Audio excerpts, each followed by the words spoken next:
and it's the start of a new week. But it's also coming down to an end of a month of waiting on some stuff. Now, if you haven't guessed, this is going to be mostly just an audio thing, so you can sort of walk away or do something else and just listen. But nonetheless, I'm going to give you a quick update on what's been going on, and also cover a few other interesting side notes. Now, to cover probably the biggest question in everybody's minds, what's going on with the Eugene U.S. Marshals case over at the federal courthouse? Well, as is with the federal case there that I'm currently waiting on the internal affairs with the U.S. Marshals to get back with me on what has happened with their investigation. It's going to be about 30 days towards the end of this week that I have since put in my complaint with the U.S. Marshals Internal Affairs. I'm pretty sure with all the evidence that has been provided to them, and they should be able to come up with a decision on how that case is going to be handled and maybe have an outcome. It doesn't take that long to get a few statements or sworn statements from their guys. On top of that, look at the 20-25 minute videos there to see what really happened and all that stuff. I mean, I made sure to publish it twice on my channel, both a full version and a cut version for the Tyrant Alert, which you guys have obviously seen. Nonetheless, a lot of what is going to happen after this point is going to depend majorly on how they respond with that internal affairs thing, if it is even done. Nonetheless, that is also pretty much going to be when I make my next decision. There are also a few other factors at play, and I am waiting on a response from one of those factors, and I have the other factor that's sort of more or less a standby. As is, I may need your financial assistance in setting up one of those factors, but as is, we're just waiting to see how the U.S. Marshals handle this, and if the other factor decides to want to step in. But I will get more into details after the end of this week, once I have more information and I decide, well, make my final decision at that point. Now, on the other hand of things, I'm dealing with revenue generation for my channel. Now, the YouTube adpocalypse is still not over, and there was a nice little kickback last month on some revenue, but as is, I've been noticing a pushback with the demonetization thing, where innocent videos are quickly demonetized as soon as I upload them, though it doesn't happen on all of them. Like the case reading where I sat there and read the flower case, that was demonetized shortly after I started putting in metadata for it. And it took them a while to remonetize that. So I'm sort of scratching my head on how well am I going to have to deal with this issue, and how long it's going to take to deal with that due to the fact that they're hitting non-controversial videos where I'm just reading some case law. But as is, you probably have noticed where I have affiliate links, and I actually have a merchandise store page and all that stuff in the description.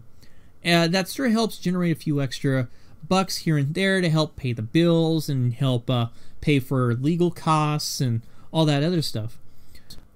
But it's brought an interesting conversation between me and another person that does civil rights videos. Last week, me and Silent Citizen were having a discussion over the phone over the possibility of me increasing my, how should I put it, pushing of my t-shirt store, well, my merchandise store stuff to my audience, and that might actually help generate a little bit more revenue compared to dealing with just trying to do the whole YouTube ad situation. Because he's seen it, I've seen it, everybody's seen it that does any kind of YouTube monetization, that YouTube monetization is a crapshoot, especially when it comes to maybe controversial videos, especially when you're dealing with law enforcement. A lot of us that have been doing this stuff have seen it negatively impact the revenue we generate to keep us going on the road and all that stuff. And as is, I don't really make that much on the YouTube ad revenue. There's a few people that pull way more than I do. They have a larger audience and all that stuff. And I don't really have that strong of an audience. I'm not out there constantly pushing videos, producing new video content. And so I sort of depend on some of this affiliate stuff to help sort of make up for those issues where AdSense is a pain in the, is not wanting to help out, or I'm getting demonetized, that kind of crap. And Silent Citizen does have a point during our discussion that I don't like advertise or forcibly heavily push the advertising of my other revenue stuff, with the exception of maybe my Patreon, which I put on the front of my the front end of my First Amendment Friday, saying, hey, go check this out if you want to support these things, maybe help throw down some extra money on the Patreon. But I could possibly do a 5 or 10 second little spiel at the beginning of my videos, pushing a t-shirt or something like that, like quite a few other big YouTubers do, where they say, hey, check out my t-shirt or whatever, or like Sheddyverse, where he sits there and he has a different t-shirt every other week or something like that, for where he pushes a thing and he makes some little funny little spiel about it. And I could probably do that, but I want to get your guys' opinion on that matter. So if you could, I mean, go ahead and comment. Do you think that's a thing I should do or shouldn't do or whatever? I know a lot of people don't like ads, but as is, I need those ads to pay for the fuel, the costs, the camera equipment, the legal fees, the bond or bail fees to get out of jail if I get arrested, and the bills to pay for the internet, for the electricity to do this stuff, the equipment to I have to constantly upgrade or replace equipment, like the camcorder that I use. Currently, it's been sitting in the shop for over 2 weeks and needs a repair. I've been waiting on that. I finally got some money to do that. But unfortunately, instead of a junk out, they ended up saying, oh, we can repair this, and it's going on week 3 on that part. But nonetheless, this is the stuff I got to deal with. And furthermore, from that conversation, we sort of brainstormed and came up with a fun little idea involving merchandise and a competition, a friendly competition between me and him, which I have actually came up with the name Silent Treatment versus Silent Citizen. And he sort of liked the idea of that title for a little competition. Maybe we'll throw down a t-shirt and see who sells more of that specific design or something like that. But it is mainly like a 30-day possible competition between me and him, where we see who maybe can sell more of our t-shirts or something like that. And maybe have a little weird gimmick where maybe the loser will do a First Amendment audit or test in like a clown suit or some goofy off-the-wall kind of thing. And I want your guys' suggestion on that idea of me and him doing a little friendly competition on pushing t-shirt sales. If you guys would like to sort of have a little participation in that and have some fun, maybe come up with some suggestions of maybe what the loser might have to do if they lose that little 30-day merchandise sales competition that we'll do between me and him and all that stuff.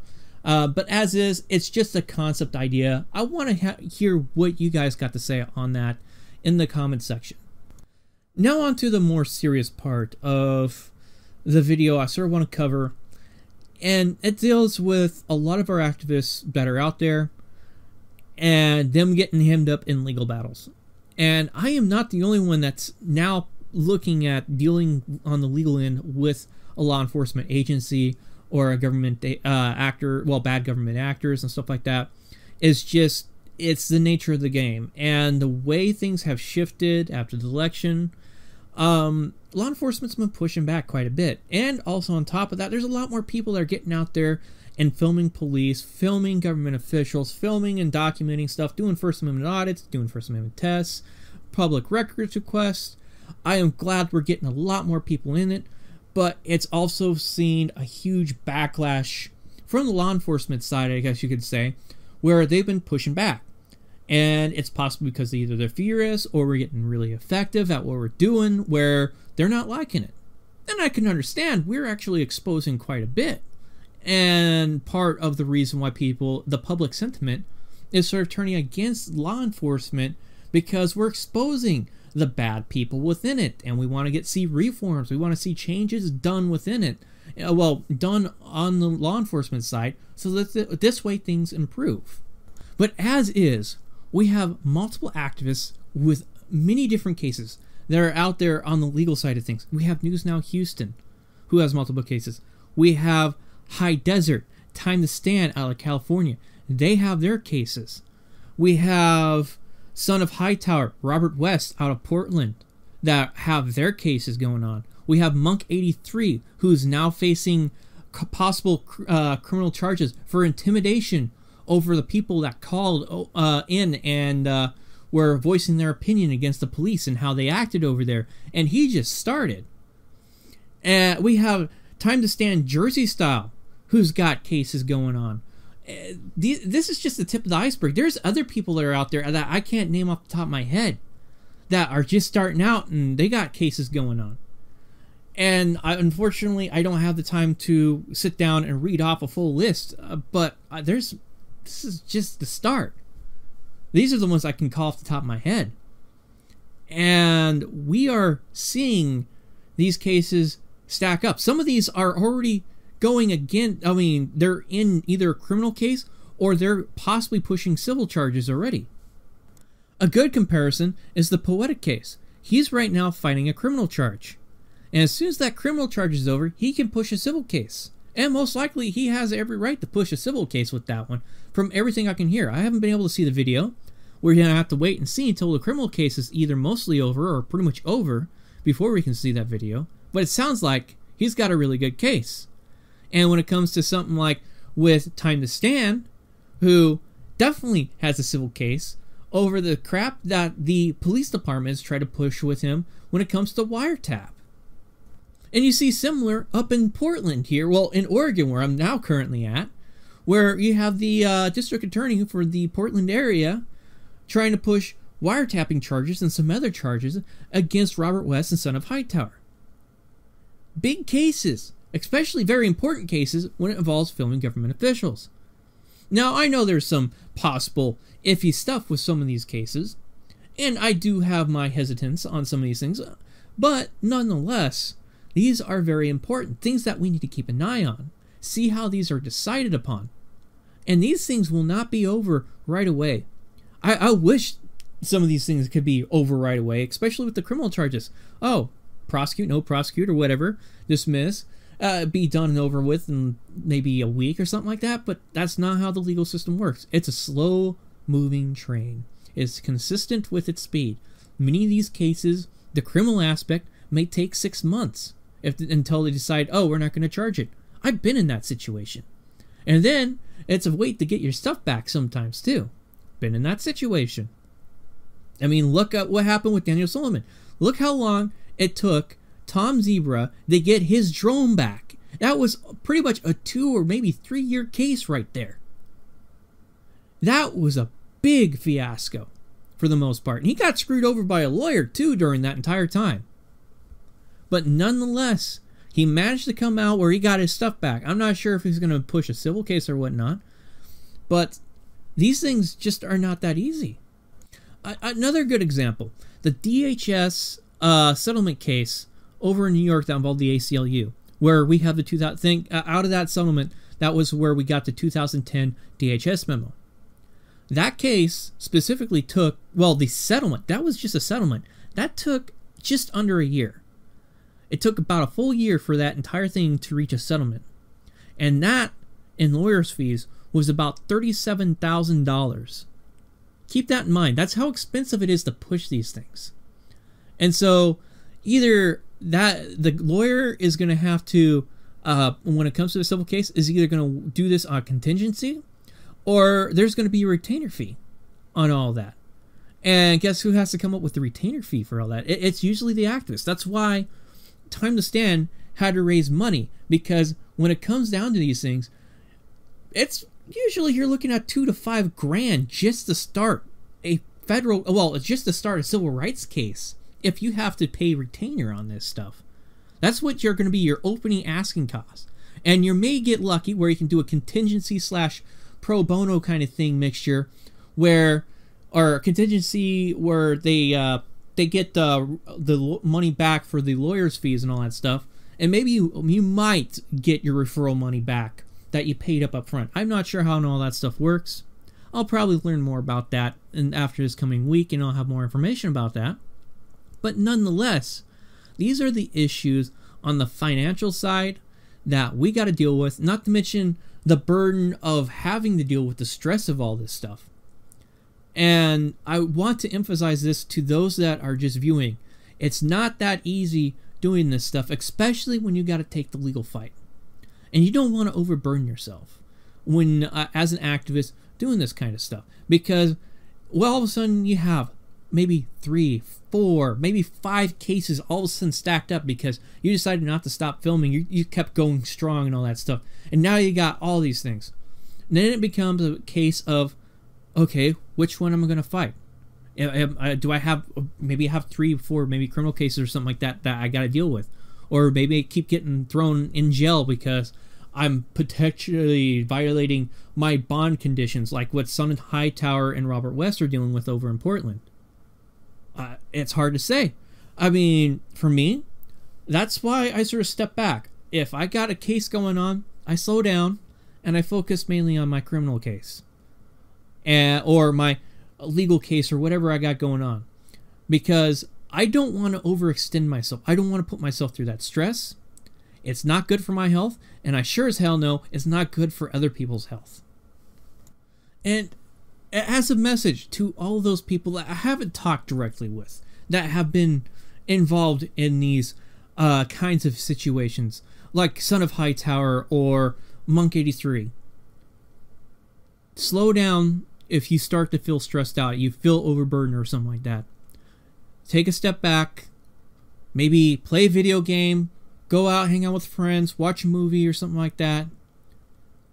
Don't push yourself when it comes down to it. Don't overdo the stress. Do not put yourself in a situation where you start to deteriorate health-wise because of all the stress.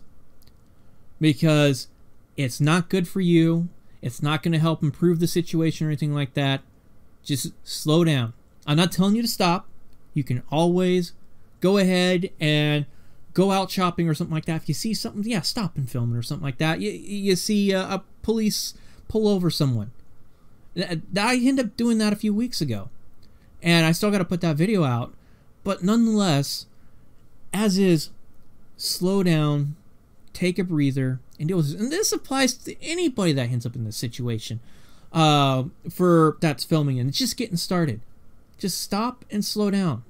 Go ahead, take a breather, take a break, maybe produce slightly different content where you sit down and maybe read some case law from your state or case law, the federal that you end up learning while you're doing stuff.